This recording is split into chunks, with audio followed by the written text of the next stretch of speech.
बिंदास राधे राधे दोस्तों, आप सभी का बहुत स्वागत करती हूँ मैं दीक्षा अपने चैनल दीक्षा विद स्टोरी में। तो कैसे हैं आप सब, ज़रूर बताइएगा। लड्डू गोपाल जी की कृपा आप सब पर सदा बनी रहे, मैं लड्डू गोपाल जी से यही प्रार्थना करती हूँ। तो दोस्तों, आज की लीला कथा बहुत ही अद्भुत लीला कथा है, तो चलिए शुरू करते हैं। दोस्तों, आज की लीला कथा है शैलजा जी की। शैलजा जी ने मुझे मुंबई से भेजी है ये कथा। शैलजा जी कहती हैं कि दीदी, ऐसी लीला क्यों मेरे साथ घटित हुई, क्यों ऐसे लड्डू गोपाल जी हमारे घर आए, और मुझे तो ये बिल्कुल भी समझ नहीं आता। मुझे तो ये बिल्कुल एक सपना सा आज भी लगता है कि कैसे मेरी सारी चीज़ें पूरी हो रही हैं लड्डू गोपाल जी की वजह से। तो चलिए जानते हैं आज की लीला कथा। तो दोस्तों, शैलजा कहती हैं कि मैं, मेरे हस्बैंड और मेरी बेटी 18 साल की है और हम तीनों लोग इस समय मुंबई में रहते हैं। मुंबई में हम रेंट पर रहते हैं और मेरे हस्बैंड एक जो बैंक होता है, स्टेट बैंक होता है, उसी में थोड़ा-सा वो कुछ काम करते हैं। वो रनर वाला काम करते हैं, जैसे फ़ाइल को इधर-उधर पहुँचाना। वो कहती हैं कि हम वही काम करते हैं। और शैलजा कहती हैं कि जब हम शुरू-शुरू में मुंबई आए थे, तो हमारी जो दादी हैं, दादी भी हमारे साथ आई थी, यानी कि हमारी दादी सास। शैलजा कहती है कि मेरी सास नहीं है, लेकिन मेरी दादी सास हैं, और वहीं पर वो भी रहने के लिए आ गई थी। तो शैलजा वहाँ पर जब रहने लगती हैं, वो सारे लोग मुंबई में ही रहने लगते हैं। तो शैलजा कहती है कि एक बार हम लड्डू गोपाल जी की सेवा पूजा अपने घर में करते हैं। हमारे घर में भी एक छोटे से लड्डू गोपाल जी हैं, बहुत छोटे से हैं, तो हम उनकी सेवा करते हैं। और वहाँ पर हमारे यहाँ कहते हैं कि साईं बाबा की पूजा ज़्यादा होती है, तो वहाँ पे लोग शिरडी में बहुत ज़्यादा जाते हैं। तो वो कहती है मैं भी जाती आती रहती हूँ हमेशा, तो इसीलिए मैं साईं बाबा को ज़्यादा मानती हूँ। और मतलब वो कहती है कि मैं साईं बाबा को बहुत ज़्यादा मानती हूँ, उनको अपने एक गुरु की तरह मानती हूँ। लेकिन मेरे पास लड्डू गोपाल जी हैं, लेकिन मैं लड्डू गोपाल जी की सेवा नहीं करती हूँ। हैं लड्डू गोपाल जी, मैं बस उनको धूप-दीप दिखा देती हूँ ऐसे ही, बस, और मैं ज़्यादा उनकी सेवा कुछ नहीं करती। उसके बाद शैलजा कहती हैं कि काफ़ी वक़्त बीत गया, उसके बाद एक दिन हमारी जो दादी हैं, उनकी डेथ हो गई। और जब डेथ हो गई तो उनकी दादी ने उनसे कह रखा था कि बेटा, जब मैं कभी इस दुनिया में ना रहूँ ना, तो मुझे यहाँ मत जलाना। मुझे मेरी बॉडी को जो है मतलब जो भी हो, उनका जो प्रोसेस होता है, मतलब उन्होंने कहा कि जब मुझे मेरे अंतिम संस्कार, जो मेरी राख होगी ना, उसको आप बनारस ले जाइएगा, ठीक है? तो वो उन्होंने, अब ये उन्होंने जब सुना कि दादी अब नहीं है, बहुत ज़्यादा दुःख हुआ। फिर उसके बाद शैलजा कहती हैं कि दादी की अस्थियों को लेकर के मैं बनारस आ गई। हमने ट्रेन पकड़ी और हम बनारस आ गए। बनारस आने के बाद वो कहती हैं कि हम लोग बनारस में उनकी अस्थि विसर्जन किया। बहुत सारी चीज़ें होती हैं करने के लिए, तो हमने एक पंडित जी को बुलवाया, फिर सारी चीज़ें हमने करी।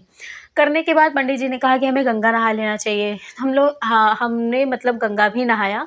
गंगा जी नहाने के बाद फिर मतलब हमने कहा कि ऐसा करते हैं, चलते हैं, जो है हम लोग यहाँ पे दर्शन कर लेते हैं।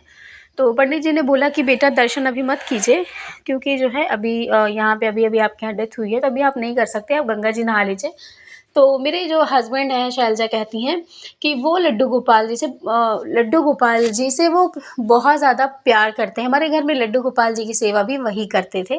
तो उन्होंने कहा कि हम लड्डू गोपाल जी को तो घर से लेकर के ही नहीं आए, पता नहीं लड्डू गोपाल जी का क्या, मतलब अकेले हम उनको छोड़ कर के चले आए। तो उनकी शैलजा कहती है कि कोई बात नहीं, लड्डू गोपाल जी हैं, वो घर देख रहे हैं, आप बिल्कुल परेशान मत होइए। तो वो जो हमारी दादी तो अब इस दुनिया में नहीं थी, तो दादी से बहुत ज़्यादा वो अटैच हो गए थे, तो बहुत ज़्यादा मतलब वो रो रहे थे, बहुत ज़्यादा परेशान थे। तो फिर मैंने उनको सँभाला। उसके बाद वहीं पर हम लोग घाट पर काफ़ी देर बैठे हुए थे, तो वहाँ पर एक मणिकर्णिका घाट है। दोस्तों, आप सब जब जानते होंगे वहाँ पे, तो वहाँ पर एक मणिकर्णिका घाट है। तो उन्होंने बताया कि वहाँ पर बहुत ज़्यादा लोगों को जलाया जाता है वग़ैरह, जो भी हो, किया जाता है। तो उन्होंने बताया कि वहाँ पर हम लोग गए, हम लोग वहाँ पर घूमने के लिए जब जाते हैं, तो घूमने क्या गए, हम वहाँ पर देखने गए, क्योंकि वहीं पर हमें पता चलता है कि हमारी ज़िंदगी का अंतिम समय यहीं पे ख़त्म होगा। तो बस इसी सब, दादी भी नहीं थी इस दुनिया में, और इन सब चीज़ों को देखते हुए मुझे लगा कि मैं जो है वहाँ पर जाती हूँ, तो वो उग जाती हैं और उनके हस्बैंड, सब लोग वहाँ पर जाते हैं। जाने के बाद सब लोग वहाँ पर देखते हैं, चीज़ें जो होती हैं देखते हैं। कहती हैं शैलजा कि मेरे हस्बैंड की आँखों से आँसू आ जाते हैं, बहुत ज़्यादा वो परेशान हो गए थे। तो मैंने उनको सँभाला। उसके बाद दोस्तों जब हम लोग लौट रहे थे वहाँ पे, तो फिर वहाँ से ना हमें एक वहीं पर कुछ लकड़ियाँ रखी हुई थी जो लोगों को जलाते हैं। तो कुछ लकड़ियाँ उसी लकड़ियों के ढेर में ना मुझे एक लड्डू गोपाल जी मिले। तो जब मैंने मतलब पहले तो मुझे कुछ चीज़ चमकती हुई दिखाई दी, फिर मैं वहीं पर बैठी, क्योंकि मैं वहीं पर बैठी हुई थी। बैठे-बैठे मैंने उसको अपने हाथों से ऐसे-ऐसे खुरेदना शुरू किया, तो मुझे वो लड्डू गोपाल जी दिखे। मैंने उनको झट से निकाला। निकालने के बाद मैंने उनको देखा, मैंने अपने हस्बैंड को दिखाया। मेरे हस्बैंड तो मतलब बहुत ज़्यादा दुखी थे, तो उन्होंने कहा कि रख लो, ये लड्डू गोपाल जी को ले लो। लेकिन फिर वहाँ पर एक बाबा जी थे, बहुत ज़्यादा मतलब आधे उम्र के थे। आप कह लीजिए कि बहुत ज़्यादा मतलब राख-वाख उन्होंने लगा रखी थी, इस तरह के थे। तो वहाँ पर जो है जब हम लोग गए, तो जो पंडित जी, सॉरी, जो बाबा जी थे वहाँ पे, वो शैलजा कहती है कि वो बाबा जी जब मुझे दिखे, वो मुझे ही देख रहे थे। तो मैंने उनसे पूछा कि बाबा जी ये क्या है? तो वो बोले कि बेटा ये लड्डू गोपाल जी हैं, क्या चाहती हो? इनको घर ले जाना चाहती हो? तो मैंने उनको कहा हाँ। तो मैंने उनसे पूछा कि ये लड्डू गोपाल जी यहाँ कैसे आ गए? तो वो कहते हैं कि उन्होंने बहुत ही अटपटा-सा जवाब दिया कि यही तो अंतिम यात्रा है लोगों की, यही तो अंतिम समय ख़त्म होता है इंसान का, और वो यहाँ नहीं रहेंगे तो कहाँ रहेंगे? उन्होंने इस तरह की बातें कहीं। उसके बाद फिर मैंने कहा कि ये मैं लड्डू गोपाल जी को यहीं रख देती हूँ। तो बाबा जी ने कहा कि लड्डू गोपाल जी को अगर बेटा ले जाना चाहती हो तो ले जाओ, ये तुम्हारा ही भाग्य है, या इसे भाग्य या दुर्भाग्य समझ लो। जब उन्होंने इस तरह की बातें कहनी शुरू की, तो मैंने फिर लड्डू गोपाल जी को चुपचाप वहीं पर रख दिया। रखने के बाद मैं थोड़ी-सी आगे चली आई। उसके बाद फिर मेरे हस्बैंड भी मतलब सारी चीज़ों को जो भी था उनका कर-वर के वो भी आगे जब निकलने लगे, तो वही जो मतलब वो उनको अघोरी बाबा ही कह लीजिए, तो वो वहीं पर फिर से हमें दिखे। तो मतलब जटा उनकी बहुत बड़ी-बड़ी थी, तो मुझे फिर से दिखे और वही लड्डू गोपाल जी लिए दिखे। उन्होंने कहा कि क्यों इनको छोड़कर जा रही हो? जब ये तुम्हें मिले हैं तो इनको लेकर के जाओ, क्यों इनको यहाँ पर छोड़ कर के जा रही हो? फिर हमने उनसे कहा कि नहीं बाबा जी, हम नहीं ले जा सकते हैं, आप ऐसा हमसे ज़बरदस्ती नहीं कर सकते हैं। तो शैलजा कहती हैं कि फिर मैंने उनसे ये कहा कि अगर आप मेरे साथ ज़बरदस्ती करते हैं तो मैं पुलिस वाले को बुला दूँगी, और ऐसा हुआ भी। जब मतलब बाबा जी वहीं पर थे, तो मैंने कहा कि मैं पुलिस वाले को बुला कर लाती हूँ कि बाबा जी हमें जाने नहीं दे रहे। शैलजा कहती हैं कि बस मैं कुछ सेकंड ही बीते होंगे, मैं और मेरे हस्बैंड दोनों पुलिस के पास जाते, क्योंकि वहीं पर पुलिस की भी बहुत ज़्यादा पुलिस लगी हुई थी। मैं जैसे ही गई ना वहाँ, मैंने जब पलट कर के देखा तो वो घोरी बाबा वहाँ पर नहीं थे।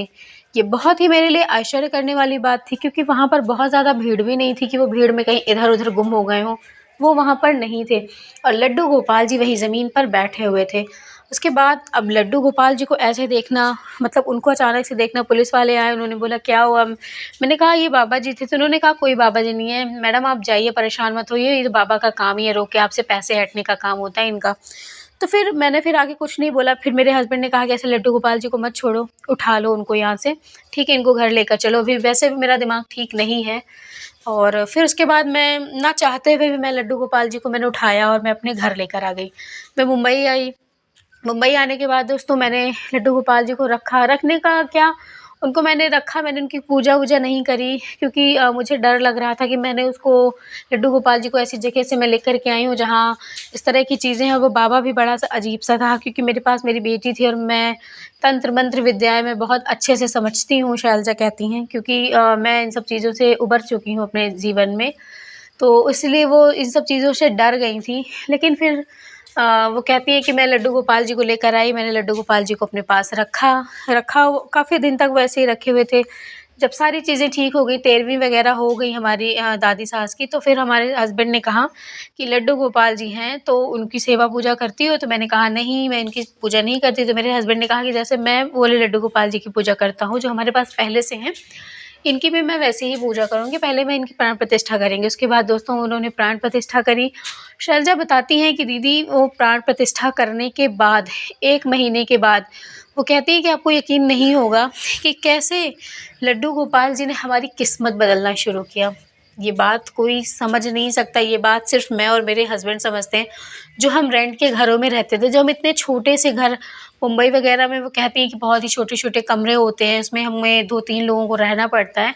उसके बाद दोस्तों वो कहती हैं कि मेरी ऐसी किस्मत बदली दीदी, ऐसी किस्मत बदली कि मैं आपको बता नहीं सकती। उन्होंने ये चीज़ें मुझसे साझा करी कि मेरे हस्बैंड जहाँ पे वो जिस जगह वो काम करते थे बैंक में, तो वो बैंक से वापस आ रहे थे। तो जब वो वापस लौट रहे थे वहाँ से, तो रास्ते में उन्हें एक आदमी मिला और वो जो आदमी था ना, उसने जो है मेरे हस्बैंड को एक पैसों से भरा बैग दे दिया और वो शायद किसी से बच कर के भाग रहा था, उन्होंने बताया। उनको उनके हस्बैंड ने कहा कि मतलब उनको ये नहीं पता कि वो कौन था, कहाँ से आया और बहुत ही अजीब-सा आदमी था वो और मतलब वो वहाँ से भाग रहा था। उन्होंने एक पैसों से भरा बैग पहले उनको पकड़ाया कि ये लो, ये तुम्हारी अमानत है, इसको सँभाल कर रखना। उसके बाद वो आदमी भाग जाता है। वो सुनसान सड़क पे इस तरह से भागता है और जब वो कुछ आगे नि पहले तो वो ले ले उन्होंने कहा कि पहले तो उन्होंने उस बैग को ले लिया। बैग को इसलिए ले लिया क्योंकि कोई अचानक से अगर मुझे फेंक करके देगा तो मैं खुद ही ले लूँगा ना। तो उन्होंने कहा उस बैग को ले लिया। उसके बाद फिर जब वो कुछ आगे बढ़ गए उस बैग को लेकर के, तो वो कहते हैं कि अगल-बगल तो देखा तो ना कोई पुलिस थी, ना कोई उसको पकड़ने वाला था या कोई उसको दौड़ा रहा हो, ऐसा भी नहीं था। उसके बाद जब मैंने पीछे देखा तो वो आदमी नहीं था। फिर मैं काफ़ी दिनों तक वेट करता रहा कि शायद वो आदमी अपना बैग लेने आ जाए या पैसे जो भी थे लेकर के आ जाए, लेकिन वो आदमी नहीं आया। उसके बाद फिर ये चीज़ें हो गई। फिर वो कहते हैं कि जब वो घर लेकर के बैग आते हैं ना, तो उसमें कम से कम जो है वो उन्होंने बताया कि 15 तक का अमाउंट था, 15 लाख का अमाउंट था वहाँ पे उस बैग में और वो बहुत ज़्यादा मतलब पैसे थे। तो उन्होंने कहा कि अगर हम ये बैग अभी पुलिस के पास लेकर जाते हैं, तो हमारे ही मतलब हमें ही पकड़ा जाएगा क्योंकि तुम्हें कहाँ से मिला, बहुत सारी चीज़ें। तो उन्होंने कहा कि फिर हम पुलिस के पास नहीं गए। हम सबसे पहले उस बैग को लेकर के शिरडी धाम गए। उन्होंने कहा शिरडी में हम जाकर के हमने कुछ चढ़ा दिया, चढ़ावा चढ़ा दिया। उसके बाद वो पैसे लेकर के हम आए और हमने घर खरीद लिया। ठीक है, उन्होंने कहा ये किसी और की नहीं, ये हमारे लड्डू गोपाल जी की ही लीला है। और उसके बाद फिर हमने लड्डू गोपाल जी से कहा कि हम आपको वृंदावन लेकर के चलेंगे। फिर उन्होंने एक बताया कि जैसे हमारे जो हस्बैंड थे ना वो प्राइवेट जॉब करते थे, तो उनकी भी जो है वहाँ पे एक सरकारी जॉब लगी, मतलब स्टाफ बॉय की नौकरी उनको वहाँ पर के लग गई है क्योंकि वहाँ पर उनकी अच्छी खासी इनकम अब हो रही है। क्योंकि उनका कन्फर्म नहीं था कि वो रहेंगे, उनका था कि वो निकल जाएँगे कुछ महीनों बाद। लेकिन लड्डू गोपाल जी के आने से उनके जीवन में ये भी चमत्कार हुआ।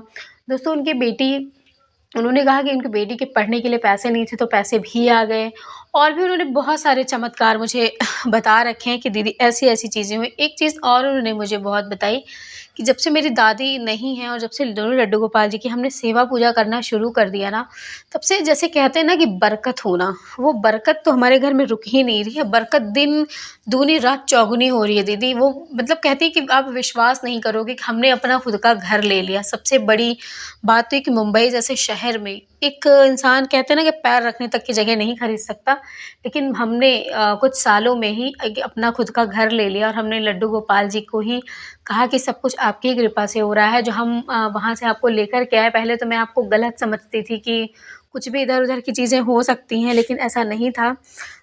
हम उनको लेकर के आए। उसके बाद फिर वो कहती हैं शैलजा जी कि दीदी उसके बाद फिर हम लड्डू गोपाल जी को लेकर के वृंदावन आए। वृंदावन हमने उनको दर्शन कराया क्योंकि हमने माना हुआ था कि जब हमारा खुद का घर हो जाएगा, तब हम लड्डू गोपाल जी के दर्शन उनको कराने के लिए लेकर के जाएँगे। उसके बाद फिर दोस्तों वो लड्डू गोपाल जी के मैं दर्शन कराई, उसके बाद मेरे साथ एक ऐसा हादसा हुआ जिसे मैं अपने जीवन में कभी नहीं भूल सकती। उन्होंने कहा दोस्तों कि मैं लड्डू गोपाल जी को ट्रेन से लेकर लौट रही थी। मैं वृंदावन से लेकर के जा रही थी और जाते वक़्त मैं जब वापस मैं गई वहाँ पर उनको दर्शन कराया। दर्शन कराने के बाद जब मैं वापस लौट रही थी ना, तो फिर मैंने मतलब मैं लड्डू गोपाल जी को लेकर के मुझे पूरी तरीके से याद है कि मैं लड्डू गोपाल जी को लेकर के बैठी थी। जब मैं ट्रेन में बैठी और जब मुझे लगा कि अब मैं लड्डू गोपाल जी को भोग लगाऊँ, तो मेरे जो छोटू लड्डू गोपाल जी थे, वो मेरे पास थे और जो लड्डू गोपाल जी मुझे मणिकर्णिका घाट से मिले थे, वो लड्डू गोपाल जी मेरे पास नहीं थे। ये देख कर के मैं बिल्कुल हैरान हो गई। मेरे तो जैसे कहते हैं ना इंसानों के प्राण सूख जाना बिल्कुल, मैं बिल्कुल मेरे साथ वैसा हुआ। मेरे पति तो बिल्कुल रुआँसे हो गए। उन्होंने कहा लड्डू गोपाल जी कहाँ पर चले गए? कहाँ पर? मैं बहुत ज़्यादा हैरान हो गई, परेशान हो गई, रोने लगी। ट्रेन में बैठे लोग पूछने लगे कि क्या बात है, आप रो क्यों रही हैं? तो मैंने कहा मेरे लड्डू गोपाल जी खो गए। उसके बाद दोस्तों हम ट्रेन से उतर गए। हम फिर मतलब हमें लगा कि हम नहीं जाते, हम लड्डू गोपाल जी को ढूँढते हैं कि हमारे लड्डू गोपाल जी कहाँ रह गए। उसके बाद हम जाते हैं वहाँ पर, फिर से वृंदावन जाते हैं। वृंदावन में हम जाते हैं जहाँ पे हमने जहाँ-जहाँ हम गए थे वहाँ-वहाँ हम ढूँढते हैं, लेकिन लड्डू गोपाल जी हमें कहीं नहीं दिखते। फिर वहीं पे हमें एक बाबा जी मिलते हैं, तो हम लोगों को परेशान होता देख उन्होंने पूछा कि क्या बात है बेटा? तो हमने बताई उनसे सारी चीज़ें कि हम लड्डू गोपाल जी को लेकर के तो आए थे लेकिन चले गए। तो उन्होंने मुझसे मतलब हमने सारी बातें बताई कि वो लड्डू गोपाल जी हमें यहाँ नहीं, हमें मणिकर्णिका घाट से मिले थे। जब हम गए थे अपने दादी का अस्थि विसर्जन करने, उन्होंने ये बात की, उन्होंने कहा बेटा वो तुम्हारे घर में ना तुम लोगों के लिए ना वो कहते हैं ना कि जैसे लक किस्मत थी आपकी कि वो आपके घर आए, और ऐसे लड्डू गोपाल जी ना वो जहाँ जाना था उन्हें वो चले जाते हैं। अब वो गए हैं किसी और की किस्मत चमकाने, आपकी पहले चमकाई, अब दूसरी की किस्मत चमकाने गए हैं वो। तो आप उनके लिए रोइए मत, उनको जहाँ जाना था ना, अब जिसकी उनको ज़रूरत होगी ना वो उसके पास जाएँगे। आपको ज़रूरत थी, आप परेशान थे, इसलिए वो आपके पास आए। अब जिसकी उनको ज़रूरत होगी ना वो अब उनके पास जाएँगे। इस चीज़ का आप बिल्कुल भी दुःख मत करिए, खुश होकर के वृंदावन जाइए और फिर से यहाँ पर आइएगा, ठीक है? ये बात सुन कर के शैलजा कहती हैं कि दीदी मेरे मन में शांति तो मिली, लेकिन मेरे हस्बैंड के मन में शांति नहीं मिली। वो बिल्कुल रुआँसे होके चले गए। वहाँ पर आए, फिर कहते हैं ना कि वक़्त जैसे-जैसे बीतता है, चीज़ें बदल जाती हैं, इंसान भूल जाता है। बस वही चीज़ मेरे हस्बैंड के साथ भी, वो काम पर लग गए, अपनी चीज़ें देखने लगे, तो उसके बाद धीरे-धीरे ये सब चीज़ें शांत हो गई, मतलब उनके दिमाग से निकल गई। लेकिन वो फिर भी जो छोटे लड्डू गोपाल जी आज भी उनकी सेवा पूजा करते हैं और मैं भी करती हूँ। तो शैलजा जी ने मुझे ये घटना बताई दोस्तों कि कैसे उनके जीवन में लड्डू गोपाल जी ने इतना बड़ा चमत्कार किया। वो कहते हैं कि आज भी मेरे सपने की तरह है ये। मुझे बिल्कुल आज भी सपना लगता है कि ऐसा कैसे हो सकता है मेरे साथ। ये तो जैसे होता है ना कि कुछ पलों की चीज़ें थी, हुई और ख़त्म हो गई। तो बस वही था उनके समय में। और तो शैलजा जी, आपका बहुत-बहुत धन्यवाद जो आपने मुझे ये लीला कथा भेजी और मैं अपने चैनल के माध्यम से मैंने लोगों तक शेयर करी। तो आप सब सुनने वाले जितने भी हैं मेरे, आप सभी का बहुत-बहुत धन्यवाद दोस्तों कि आप लोग मेरी कथाओं को सुनते हैं, इतना प्यार देते हैं। ऐसे ही सपोर्ट और प्यार बनाए रखिएगा। और लड्डू गोपाल जी की कृपा आप सब पर मैं सदा बनी रहे, मैं लड्डू गोपाल जी से यही प्रार्थना करती हूँ दोस्तों। और दूसरी चीज़ ये कि अगर आप लोग मेरे चैनल पे नए हैं तो सब्सक्राइब करके बेल बटन को ज़रूर प्रेस कर दिया करें, क्योंकि आने वाली बहुत सारी लड्डू गोपाल जी की वीडियोज़ आप लोगों तक पहुँचे। और लाइक कर दिया करें, शेयर कर दिया करें स्टोरी अगर बहुत अच्छी लगे। दोस्तों मैं आप लोगों से एक बात और कहना चाहती हूँ कि मेरे पास लड्डू गोपाल जी के अलावा मुझे ना बहुत सारे लोग ऐसे हैं जो मुझे अपने जीवन, जैसे उनकी लाइफ में क्या हुआ है, क्या नहीं हुआ है, मतलब इस तरह की चीज़ें वो अपनी बीती मेरे पास भेजते हैं। तो अगर दोस्तों आप लोगों को सुनना हो कि काफ़ी लोग मुझे भेजते हैं, मैंने मतलब मैं उनसे कह रखा था कि आप लड्डू गोपाल जी की जो भी कथाएँ हो आप मुझे भेज सकते हैं। तो वो लड्डू गोपाल जी की कथाएँ तो भेजते हैं लोग, लेकिन कुछ लोग ऐसे भी हैं जिन्होंने मुझे अपनी बताई है कि दीदी हमारे साथ जीवन में क्या हुआ है, तो हम आपसे शेयर करना चाहते हैं, आप बताइए। तो मुझे लगा कि अगर आप लोगों को इंटरेस्ट है तो मुझे बताइएगा, मैं आप उन लोगों की भी जो जीवन में जो उनके भी घटित हुई है घटनाएँ, मैं आप तक ज़रूर शेयर करूँगी। अगर आपको सुननी होगी तो आप प्लीज़ मुझे कमेंट कर दीजिएगा और फिर मैं आपको वो भी चीज़ें बता दूँगी, सुना दूँगी जो उनके साथ घटित हुई हैं। तो चलिए दोस्तों, ज़रूर बताइएगा कमेंट करके। मिलूँगी आप लोगों से लड्डू गोपाल जी की नई लीला कथा के साथ। तब तक के लिए राधे राधे, जय श्री कृष्णा।